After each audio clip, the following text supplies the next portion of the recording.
Boise State and UNLV meet for the Mountain West Championship game, and this is a surprising result. Obviously, we saw three teams tie for the top, and a simulation decided that. I'm not sure how to feel about that, but nevertheless, Boise State and UNLV are the two teams competing for the conference championship. For the Boise State Broncos, it has been a weird year. This is a year in which they made the conference championship game. They've also fired their coach. So that's kind of weird.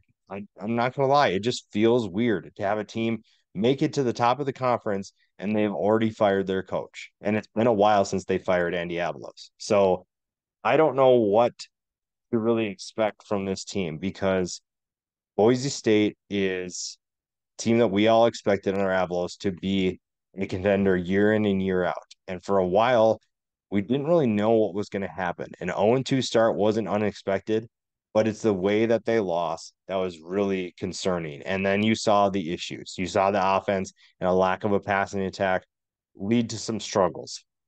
I think a 2-3 start isn't what anybody wanted, but it happened. And I think that you're looking at a team that didn't have much balance. The defense was struggling too. I think that the defense took a big punch from Washington and they didn't recover super well, at least in the first half of the season. But in the second half, it felt like we saw a new team kind of step up. And then when you see the firing of Andy Avalos, you wonder what is this team going to do? Are you lost Eric McAllister, your top wide receiver, to the transfer portal?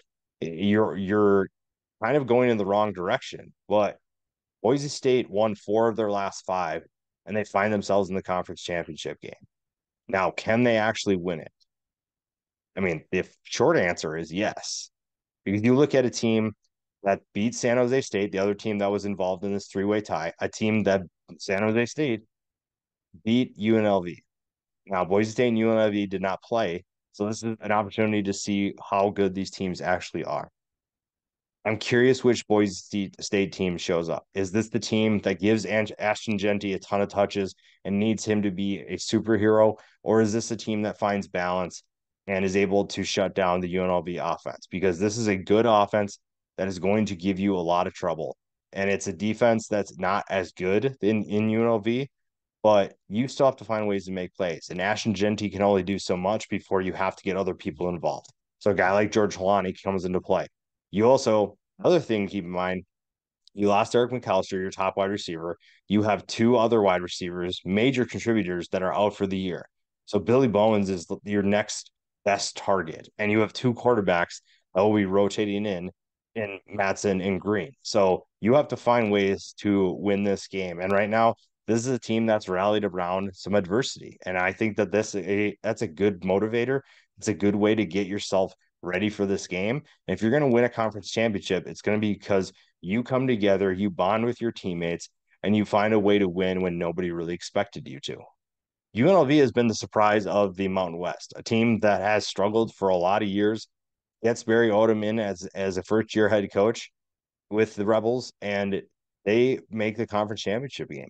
It's been really fun to watch. They even lost their starting quarterback, but all they've done is win football games. They just continue to win and they continue to surprise us. And it's been a really fun year. A 9-3 season is not what anybody expected, especially with your backup quarterback running the show. Jaden Maeva deserves a ton of love for what he's done. And Barry Odom obviously has done a great job too. Offensive coordinator Brendan Marion is a big reason why this team has had so much success. And when you look at where did it all start?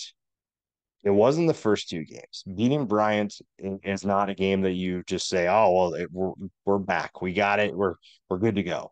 You losing to Michigan, not unexpected. We all expected that result. 35-7, really nothing that you weren't foreseeing. The win against Vanderbilt, definitely possible, but I think that that's where everything starts. You beat Vanderbilt, then you beat UTEP and Hawaii.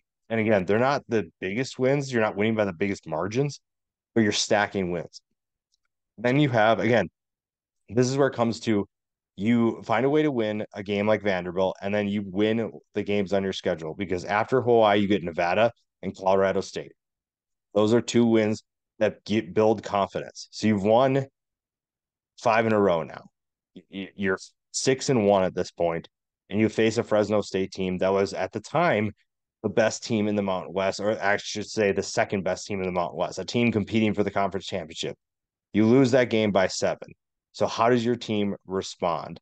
Because the next game, easy win against New Mexico, but you have Wyoming, Air Force, and San Jose State to finish the year. And obviously, they made things interesting when they lose to San Jose State, but they found ways to beat both Wyoming and Air Force. So you put yourself in a successful position, and now you have an opportunity to win a conference championship. The way that they win this game is if Jaden Maeva and Ricky White connect quite a bit. Because when you look at what they've done so far this year, they are really good when these two are clicking. And Ricky White is one of the most talented players in the group of five, and he's a snub also for the Boletnikoff.